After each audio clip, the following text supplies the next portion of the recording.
we've just been through, as a Greece, for example, we've just been through a series of devastations in the last 4 weeks. We've had wildfires that were actually, one of them was the largest ever in Europe, in northeastern Greece, in Thrace, in Evros, and that was followed, like maybe within 4 days, by floods that we've never had before. They're now flooding Libya. We had 15 dead, and they have something like 2,000. And we had flight cancellations, and then consequently we had winds that there's no boats running since yesterday. So that indicates a little bit of an alteration in the climate. I mean, midnight is not just about the climate, but I think that we are heading into an era that it will be just about the climate, because it's so dominant. So it's definitely the main target, and it's one of the things that Midnight is trying to do. In addition to that, of course, we have a strong pillar of women in science, and just coming out of last 3 or 4 years, just coming out of a pandemic, of course, health is also a very important pillar. So before I start showing all my my slides and everything, this is about a workshop we're going to run. The four of us, hopefully we will complement each other. That's the plan. And I'm speaking on behalf of all of us. I think that we would like them to be as interactive as we can. Obviously, these workshops do lose a lot because they're digital. Trust me, if the element of fun is it would be maybe 10 times bigger if we were doing it physically. But this is what we can do now without polluting any more the environment. So we will try to make them as interactive as we can. There is data that we need to, I mean, especially my part has a little bit of a heavier part. I kind of sacrificed my fun bits to Mirtani, who she's gonna do how to actually do science communication with people and stakeholders. She's very good. But I will give you a little bit of a theoretical background about the need of it and how it became a piece of academic science as well. As an introduction on this, I remember back in 2007 when I first got into the field of science communication. Everybody was asking, "Oh, this is so nice. It's a hobby. Very cute, speaking to kids." So it was never anything of great gravitas or importance. It was always something nice to do. 10 years or even more later, now you can find more than 100 master classes and departments that do, give masters or undergraduate degrees in science communication. Probably meaning that people have appreciated the benefit of it. Okay. So can we have just that I just give you a little bit the opportunity to speak? Can we have maybe 1 or 2 or 3 people telling us a little bit about what is their perception about science communication and what it's the need for it?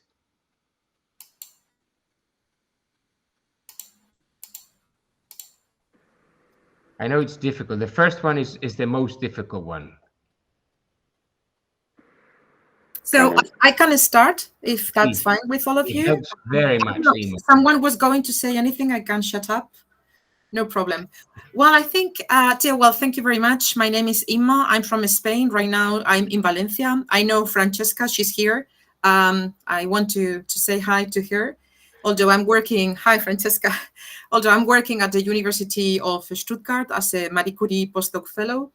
And regarding to your question, Theo, which I think is very important, reflecting about why we are doing this and why it is important. So I think, first of all, what it first comes to me, it's a duty and obligation. It's something, as you said, I don't see it for fun. I think science communication is very difficult. That's why I'm also joining this workshop. Um, but I think that at least society has to know what we are doing with the money that we all pay as taxi payers.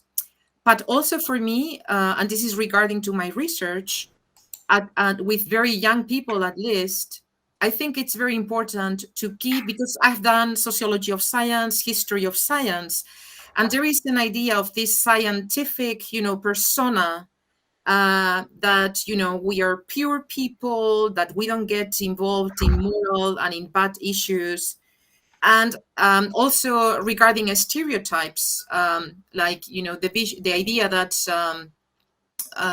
this study of 50 years, 5 decades of draw a scientist in US, most of the kids draw a man and not a woman. Mm. So for me, I'm sure that I would find more reasons, but I can leave the others to talk. But for me, it's a duty and an obligation to tell others what I'm doing with the money that is paying my salary. Okay, Ima, thank you very much. I hope the rest of you don't have that level of knowledge as Ima, because then this kind of makes my talk a bit useless. But thank you very much. I think I won't ask a second person because I'm afraid. So I will start by sharing my slides. 1 second, open picture.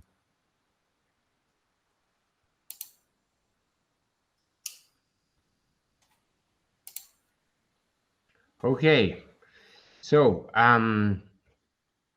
basically, back when I was studying for my PhD, this is an opportunity for me to also talk a little bit about myself. When I was studying about my PhD in population genetics in London, I went to that party.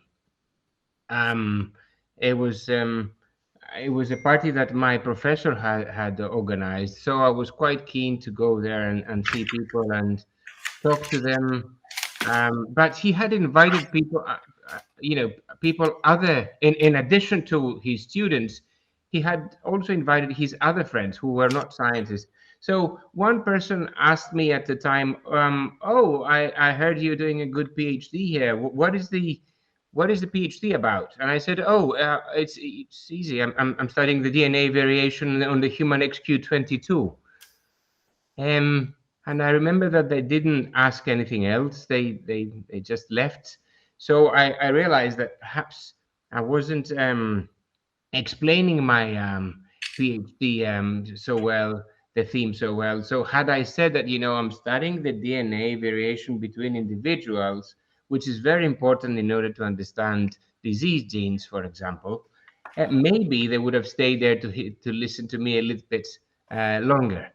But so that ignited me the thought that okay, that's interesting. This is a field that I would like to explore further, the public understanding of science. So what we did at the time, it was, as I said, it was a hobby. I'm the guy with the long hair in the middle. I know. It's been a while. It's been 15 years. Yes, Ricardo, you can go even closer. Um, so we're all scientists there, and we formed that team of a theatrical team basically, and we were writing plays ourselves, and we were acting ourselves. Mind you, they were terrible. They were really bad, those plays. But they were quite funny, maybe because of our lack of experience, maybe because of our naivety and passion. They did really well. So we played to a number of school kids over the next 3 or 4 years at the time. I think we played to something like 30,000 school kids. Um, Topics like the science of Christmas, the science of love, the science of healthy eating, environmental science, etc. So that was the beginning. It was a hobby for me, as I told you earlier. And then I co-founded SciCo for science communication. I know it sounds a bit weird, and that was the beginning. That was in 2008.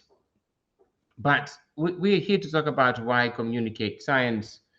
And as I said, for many, many years, I had to explain to myself about the need for science communication and talk about some relatively well known people that do not fully accept anthropogenic climate change, such as Donald Trump. And I even had to go to stupid examples about the flat Earth society, which is still running every year. By the way, I've looked. It's running again this November in the States. There's still tickets if anybody is interested. Um, so, and then what happened was in 2020, COVID came. COVID was devastating for humanity, but it did make a systemic change in science communication. Because what happened at the time, everybody shifted their attention, the whole public shifted their attention to scientists and to scientific committees. And they were asking people, they were asking the scientists what to do, when would the vaccine come out? Would the vaccine be safe? How many? So we wear gloves. So we wear masks. How many masks? What type of masks? You remember there was a time we were asked to wear, at the very beginning, to wear gloves. Then they told us to wear double gloves. Then they said the gloves were not useful, so we shifted to masks. So there was all this frustration and attention to scientists who at the time were just getting more and more data in order to be able to have solid instructions about how to protect ourselves. And then the New York Times in April 2020 came out with this article that the scientists are the new superheroes. So for us, and personally for me, that I was in the field for maybe 13 years up to then, it was the first time that I didn't have to explain why the public understanding of science is an important thing. Okay. So when it comes to communicate science, how do we communicate? I will use a lot in my talk the COVID example. And the COVID example is a prime example because it was global overall, and the whole population of the planet had to act in specific ways at very given times. So these are just a collection of campaigns at the time from various countries. You can see the different languages here about what to do regarding COVID. And it was all about knowing the facts, okay? But, oops, I have missed a slide. But what do you think? Let's talk a little bit about this. Would knowing the facts be useful? What do you think about these campaigns?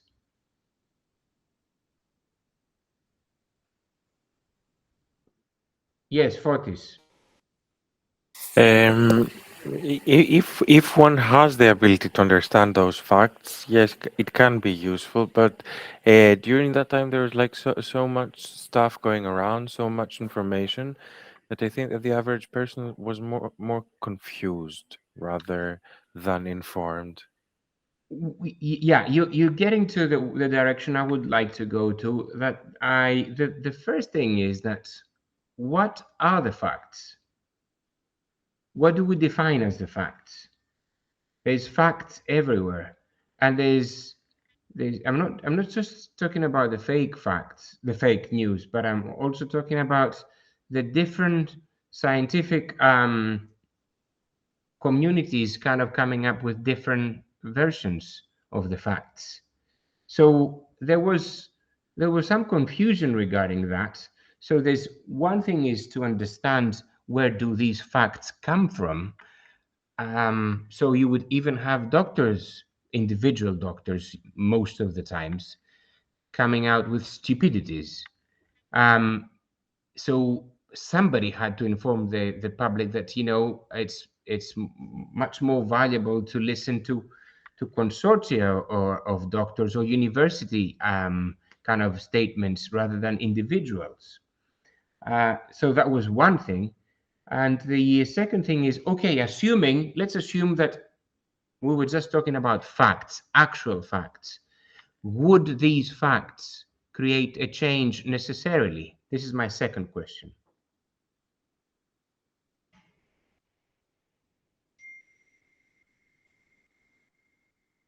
Anybody? Mertani. We think we're rational beings, and if we're given facts, we will get there, but we're really emotional. So it's more about who you trust, right? Who the source is. It's definitely segmented.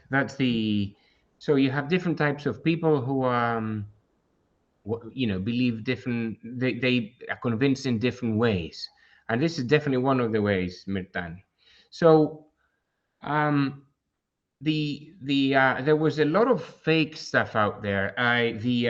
The president of the World Health Organization at the time, he said, we're not just fighting a pandemic, but we're fighting an infodemic.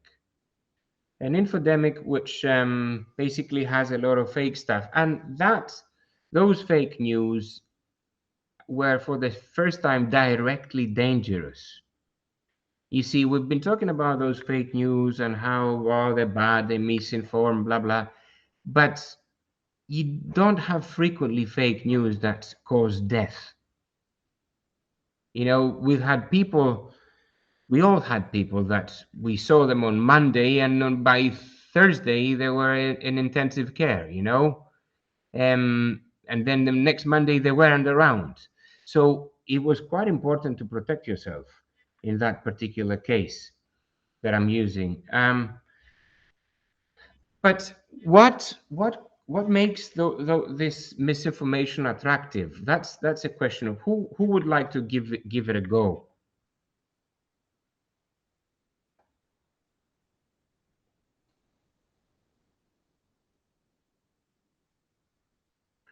Apart from Mirtani. Okay. Maria Sofia. Yes, can you hear me? Hi. Yes, of course. Yeah, so I can give you my personal point of view since my parents are both journalists. Okay, good. Yeah, and I know there's this misinformation on a lot of topics. Sometimes can be a real business for daily news, newspapers. And honestly, I think that maybe human beings need something like that, like something to entertain themselves and in a sort of way forget about what the real matter of their life is. So they just switch their focus on something else in order to forget what is going on inside of themselves. And I think it's a kind of defensive mechanism. It could be. I'm talking also from a perspective of a psychologist, and I know that sometimes when we are focus on something that is happening outside of ourselves. We switch our focus on what's really important, and I think that for a certain way the human mind works in this way. That's my personal point of view. Yeah, just a quick share. Okay. And who was the second person? Thank you. Who, there was somebody else who wanted to talk? Is that right?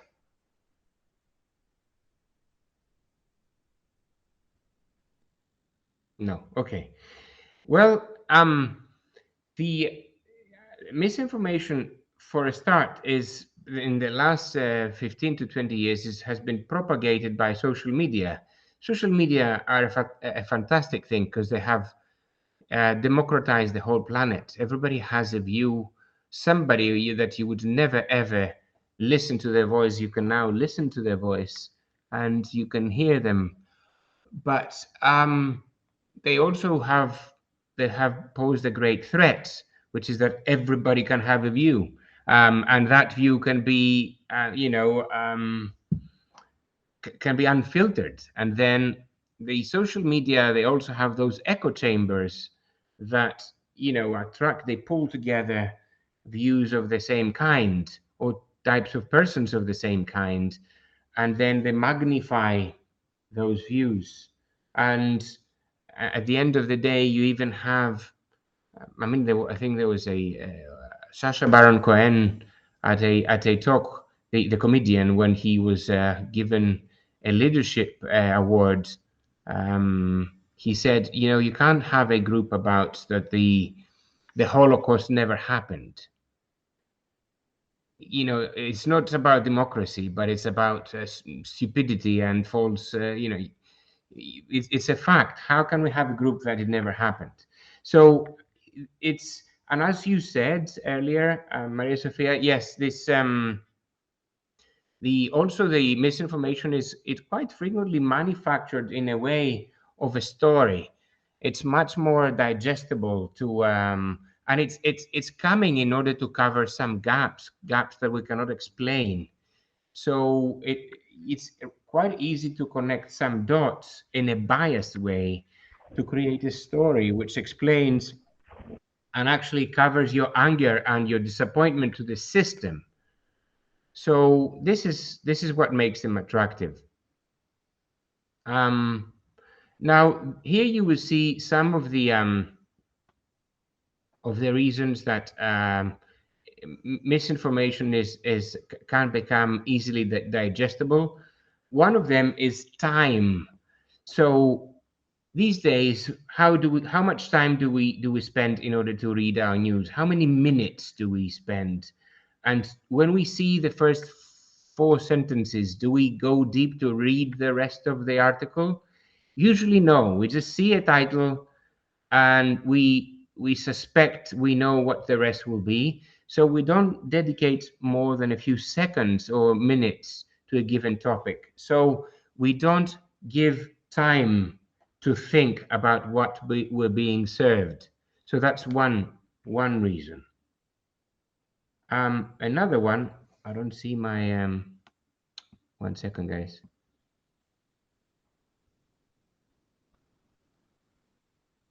Okay, the second thing is repetition. When you keep on seeing the same fake facts again and again and again and again, you get used to them. So some people start believing them. Repetition is a way of learning, and this is exactly how advertising works and exactly how education works. So that's the second thing. Thirdly, it has to do with your identity, where you grew up and what are your cultural beliefs. Does this new statement that you encounter, does it match your background or does it clash with your background? If it clashes your background, it's something you don't easily digest. If it matches, you take it. Then you have confirmation bias. You have your own view. You're believing that, oh, okay, pharmaceuticals manufactured COVID. yeah, pharmaceuticals manufacture COVID in order to make money. And since you have this statement in your mind, then all you do is you collect data that supports this argument. And you know what? It works for you because you will find a lot of data that will match your argument. It's also the lazy thinking, which is very close to the time that I said earlier. Sometimes you don't think very much. Even if you do give it some time, you just take it in. You're in a lazy state of mind. You're not in a state of mind that you want to be judgmental and critical about everything that you read. And finally, what Mirtani said earlier about the social cues, and this is basically our peers who we have an influence us. So if I want to hear something about, if I want to have a view about, I don't know, developmental biology or embryology, maybe something that Mirtani says to me, I will just take it in, and I won't even think for a second about its validity. So once I get this, once I adopt this view, then it becomes mine. So, and I am trying to match data according to that view. Now, I will focus a little bit more on this. This is a these are the circle of friends, according to a British psychologist. Who studied primates basically. He stated that that we can have no more than 150 close friends. Friends meaning peers, colleagues, parents, brothers, sisters, etc. And by that meaning, he means that you can meet them in a pub and go happily and speak to them without hesitating. So this is our circle of friends. And he classified them, he classified their proximity to us based on cultural background, based on our hobbies, based on where we went to school, based on where we come from, etc. So this is Dunbar. That's the name of the guy. So in his theory, he has those close friends of ours, and then you can see you have those wider and wider circles around us that are less close to us, who do influence us. They influence our views. And this is what mostly happened throughout the COVID era. Let's take the example of vaccination. Usually you find people whose closest peers are pro-vaccine, then they will vaccinate themselves as well. And it's the same with climate change, and the same with any scientific or non-scientific belief. So this is very important, and you can use it. You can basically think about it in other aspects of your lives. Yeah, Dunbar's circles of friendship. Okay, so basically, I'm saying all this in order to tell you that the information deficit model, what does that mean? That somebody doesn't have information and I have information, doesn't really work. This is the very basis of our education system. The information deficit model, that I am the teacher, school kids do not know what I know, so I'm going to give that one-way information. So let me rephrase. This is unfortunately the basis of our education system. That so because we've just seen that this really doesn't work. What does work is a much more emotional, a much more interactive way of somebody, the other side, discovering the truth rather than being told the truth. I would like to pause here for a second, because for me this is a very important message, not just for this workshop, but in general, for any kind of communication that you have. And I would like to give you maybe 2 or 3 minutes for any comments.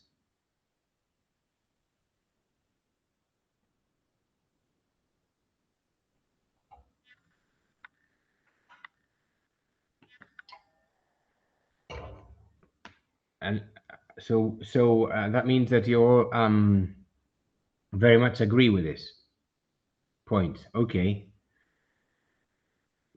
Good. Now, if you ask me how easy it is to actually me being the preacher of this, to apply a different model to my son and my daughter, then I'm one of the worst students of that, because it's very difficult. Yes, Julia. Yes, I wanted to ask. You said before that people usually trust people that are closer to them. So could it be that, for example, teachers should have a closer relationship with students, or would they need No, to? I'm sorry. I didn't say that people trust people who are closer to them. I said that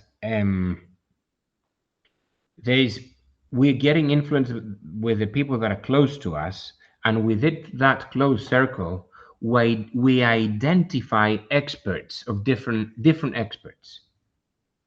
So, in your close circle of peers, you have one doctor that you trust very much. So you will hear about COVID from him or her. You have one expert in water skiing that you trust very much because you know them as a person and as a professional. So it doesn't have to do so much with how close they are, but how much you trust them. Okay, so a way for teachers to reach that point, how would it be? Okay, this is a good question, and it's multifactorial. The answer is more complex. The most important thing I would like to say, though, is they have to find what are the kids' interests to make it relevant to them. I have a kid who is excelling in football, okay, in soccer. And I want to talk, but they're not very good in physics, and I'm a physics teacher. I'm going to talk about shooting and how ball goes, and I will make the science of football if I want to engage them into physics. You know, I will make it relevant to them.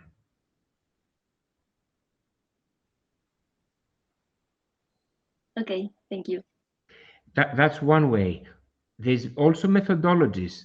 I will make a story around it. Storytelling is one of the most powerful ways of expressing and passing a message.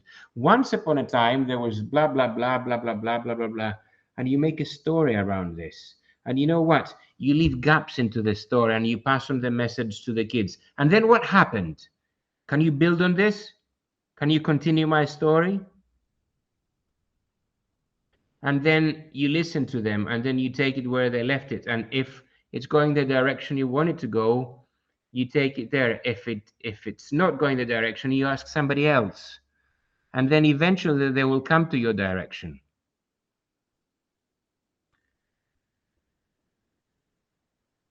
Okay. All right. Shall I continue? Yeah, I think yes. Yes. All right. So how do we bridge science and society? That's the question. And now we come to the initial question I gave to you. I have a slide which follows this one, which has some of the answers, if there are definite answers. So I would like you to use the chat, so we don't spend so much time, to write 1 or 2 or 3 words answering, short sentences, very short sentences, for what are the benefits of public engagement to researchers. I'll give you 2 minutes. Sorry, Theo, just a clarification. So the benefit for researchers Yes, to yes. engage in public communication, Exactly. right? Okay. You covered the topic at the beginning, but let's do it a bit more interactive now.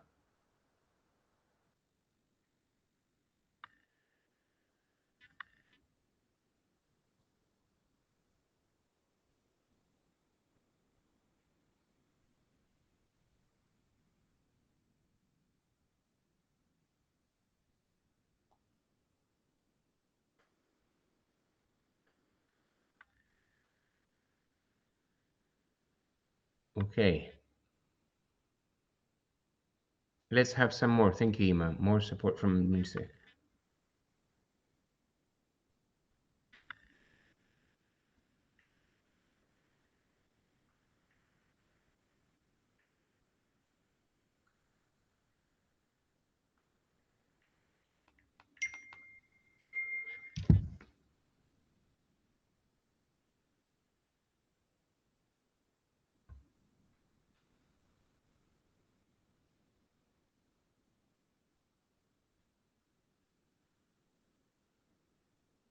Okay.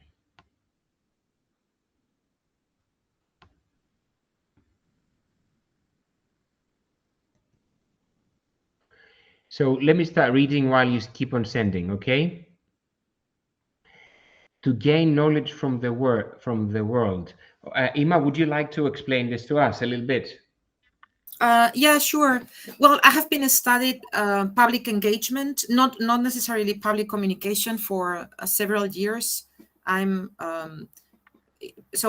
biased with. I mean, my responses are completely biased by my research and how I observe science. So we have the idea that, of course, we are all, or at least your background, yeah, Theo, very scientific. So we can't expect that people know about DAN and molecules and things like that.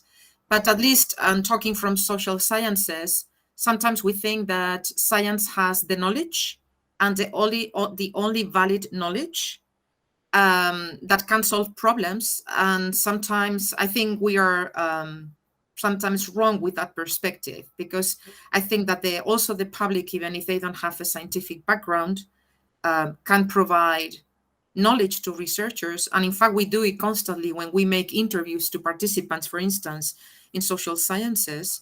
Although our goal is to create epistemic goals, I think we are also trying to solve real problems in the world. And if we don't engage with the real world, we don't know what's happening. So we need both the knowledge and the application. That's what I meant. Right. Maybe I'm wrong, but this is what I think. Yeah, it's a valid point. Okay. Now, Mary, more support from administration? Yes, sure. You can hear me? Yeah. Okay. I mean the government support for financial, for example, if they understand that the things that we are doing as a scientist is helping the society, maybe we can get more support from the government to apply our research. Okay. I see. Yeah. Yeah. So it's also funding, right? Yeah. Yeah. So exactly. You know, I used to give this example that I went many years ago. I back in the early 10s.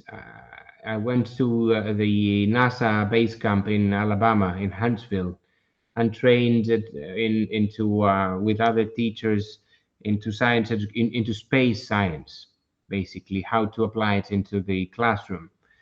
And I found out that there were 500,000 teachers being trained there every year, mostly Americans, and for free. And I asked, okay, how is this thing sustainable? You have all those, all that big camp here, which is quite an expensive process here. What they're doing, and you training teachers for free. Why are you doing this, guys? Why are you spending all this money? And you know what is the answer? that 1.5% of the GDP of the US goes to space. So if I'm being taxed, and for every 100 euros I give, 1.5 goes to the stars, I'm gonna ask, why on earth are you spending my 1.5 euros every time to the stars? Why? And then if I knew what they were doing, it's much more possible to accept it. So that's what they're doing. Fortis.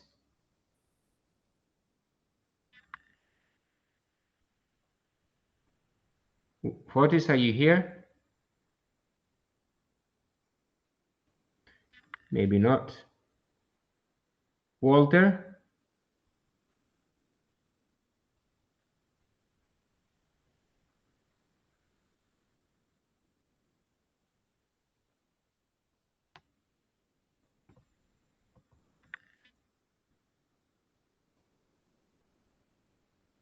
Guys, can you still hear me?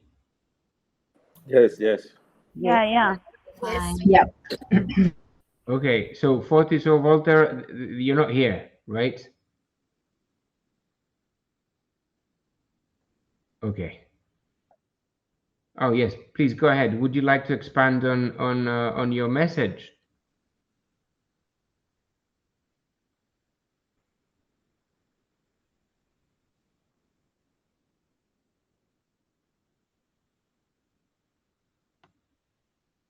Okay.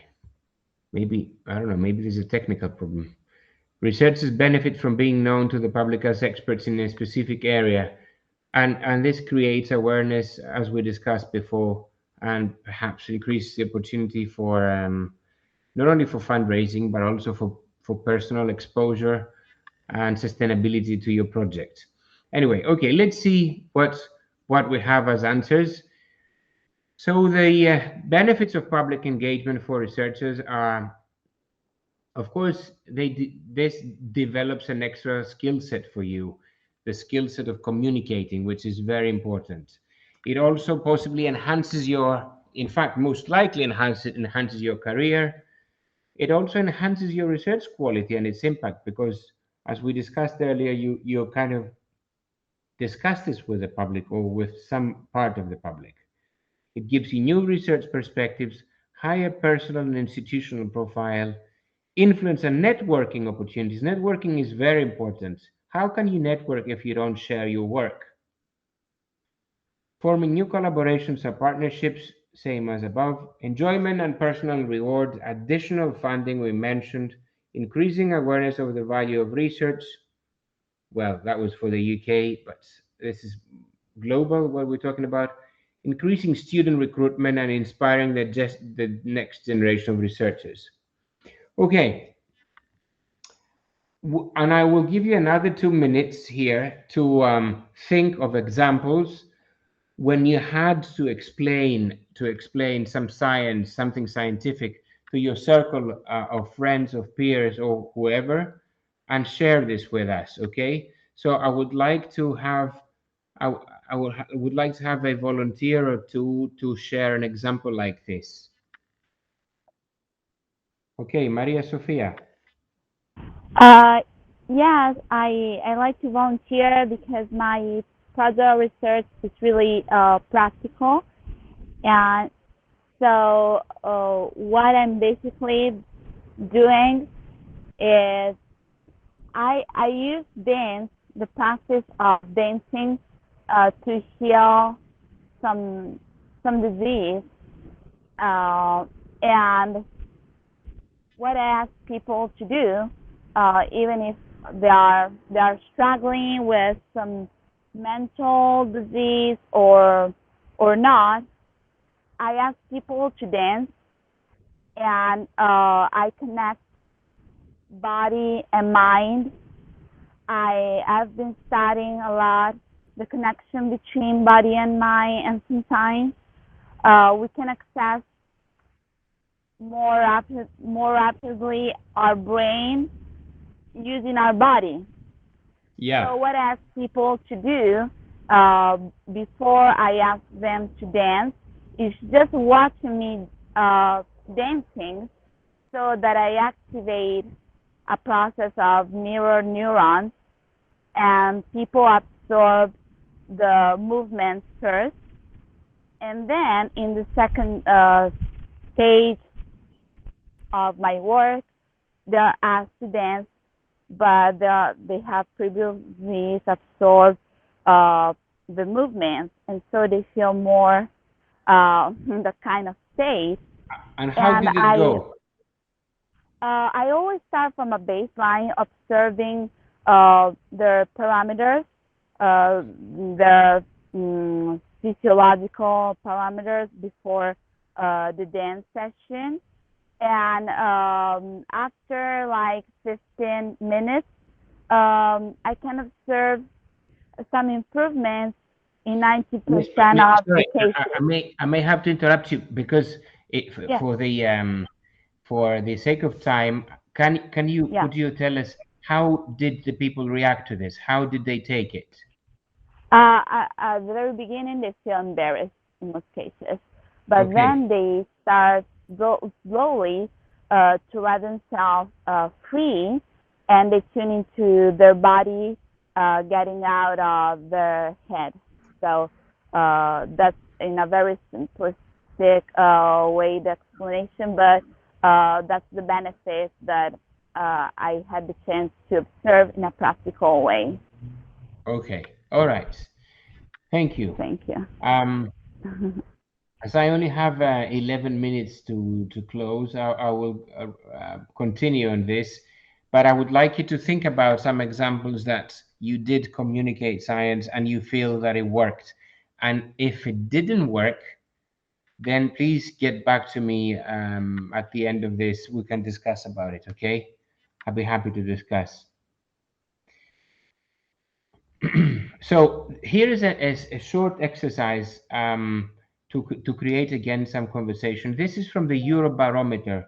The Eurobarometer is a survey that the EU is doing to 37 countries in, I think the base is 14,000 people. I might be wrong about the figure, but it's in the order of the tens of thousands, and it's about their perception on science and technology. And this is the 2021 edition. Okay, so I would like you to tell me. See, here you will see a number of statements. That I'll just give you an example. And then you have to assess whether the level of knowledge improved or worsened since 2005. So as an example, the continents on which we live have been moving for millions of years and will continue to move in the future, okay? So how many people, was the number of people who answered correctly increased in 2021 compared to 2005 or not? What do you think on this particular statement? The continents on which we live have been moving for millions of years and will continue to move in the future. Mitani says increased. Somebody else?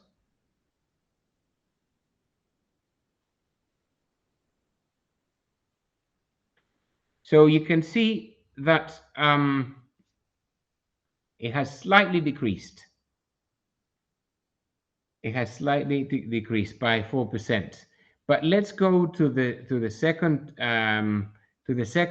statement, and we will have a conclusion in the end. Humans did not live at the same time as the dinosaurs. Have the amount who've Julia is scared of the answers of this exercise. Okay. So it's the same. 66% know the right answer back then and again now. The oxygen we breathe comes from plants.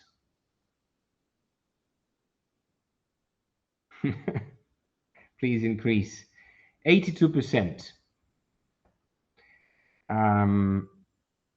Okay. Antibiotics, oh, that's a hot one. Do not kill viruses. Antibiotics do not kill viruses. This is a correct statement. Have the number who think it's correct increased or no? Decreased. So it has increased, which is good, but not phenomenally, not very much. So the methods used by the natural sciences and the social sciences are equally scientific. What is the perception on this?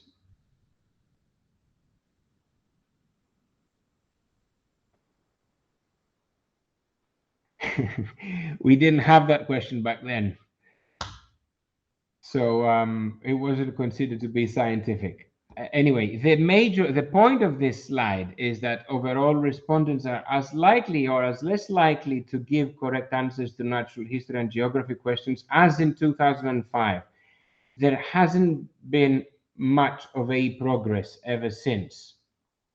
And this is very interesting. This is very interesting because in theory, science communication has improved very much over the years. And there is a lot more exposure of people to science and geography and natural history, but you can still see that there is a framework and people operate in that particular framework. So it doesn't mean that what is so obvious to us who are scientists is obvious for everybody. Now, something which is even more interesting is the second slide, is who gave the right answers. And okay, before I give you the answer, I think you can guess them all. What types of people gave the right answers? Please, let's have some guesses.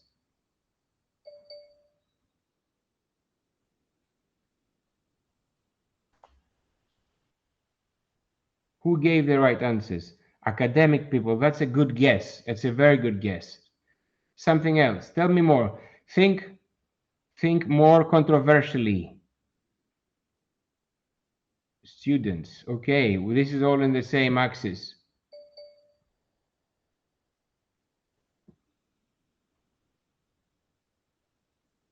Politicians.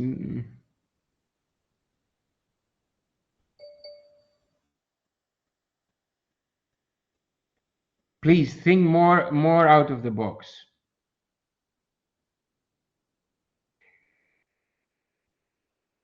No, I'm gonna have to help you because you're not thinking out of the box enough. This statement is about inclusion.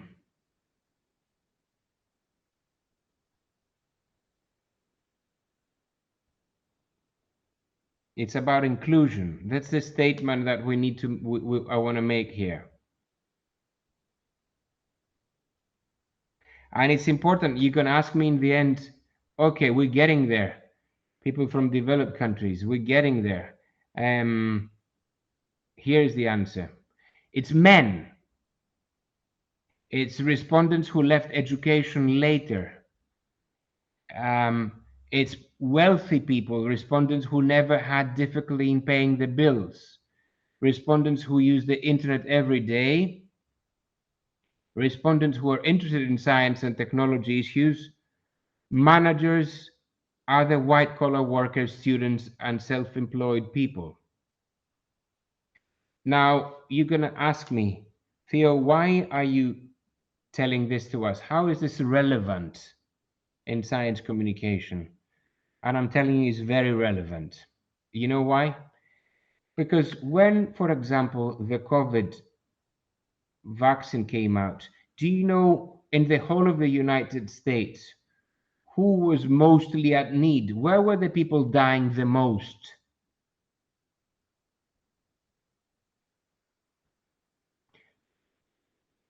Well, that's obvious, actually. That's right. But I said where, not who.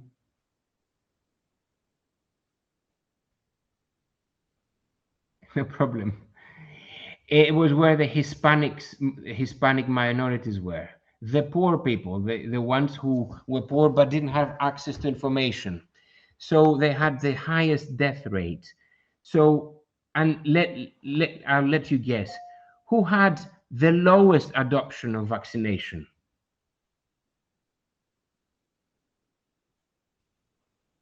When vaccines came out? The very same Hispanics. And you know why? The very same ones. Because there was no representation in the scientific body. There were no Hispanics in that team. How do you connect with somebody? If somebody is the one who, the committee includes your peers. If nobody is in there, you don't connect to that committee. It goes back to that original argument of how do we make this relatable, relevant. I can't go to Africa and teach about science without including 15 Africans in my team. And I'm like with 2 whites and 15 Africans. Otherwise, I will be, you know, somebody, a colonizer. Yeah, that's also. Okay, I'm afraid I had a lot of other things to tell you, but I'm gonna have to give you definitely a break. I was gonna go through what we do at SciCo. I won't now. I'm just gonna give you my contacts in the very end. Well, actually, yeah, you can see my email here, and my name is Theo Anagnostopoulos. You can connect with me LinkedIn. I'm just gonna type it into the chat or any of the social media. So, okay, you can find me like this in LinkedIn, Facebook, and Instagram. I'm Theo Anagno. So I would like just to close the presentation and give you maybe 2 or 3 minutes for questions, and then I suggest to the next speaker to give them a 5-minute break.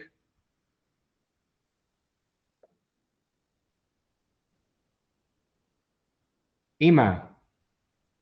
Yes. Well, thank you very much, Theo. I just wanted to make a reflection when you showed the reasons or the benefits for researchers. And this is just a comment, you know, to reflect on how I see things, right? I'm not saying I'm right at Yes, all. please. So the reasons you gave in that list, I find them, all of them, instrumental for achieving goals by researchers, you know, like finding, like justifying. And this has to, well, and then I'm missing what I said at the beginning, that there is a moral and democracy obligation to do that. And maybe with this idea of morality and democracy, maybe we can think more of that inclusion. And the other thing is, okay, maybe I can justify all the money that we are, you know, putting on the stars or on COVID or on things like that. But then it looks like communication depends only on big, really huge problems going on. Like and then, for instance, neglected disease do not appear in communication. Or so if we think in this instrumental you know, way, I mean, these instrumental reasons for communicating science, then we are excluding some topics from communicating science.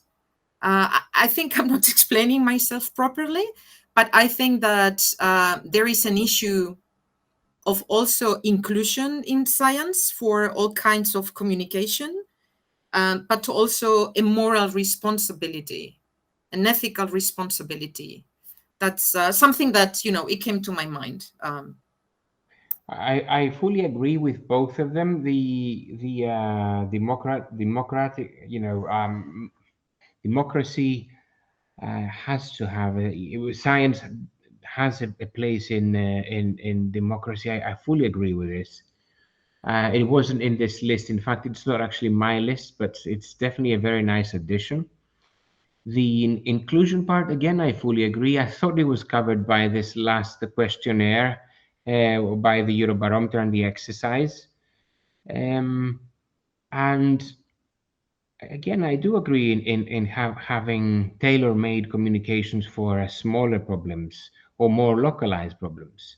It's just that in my examples, I tend to use global ones because they are more easy to connect with everybody. For example, COVID or climate change. Anyway, but thank you for your remarks. Anybody else?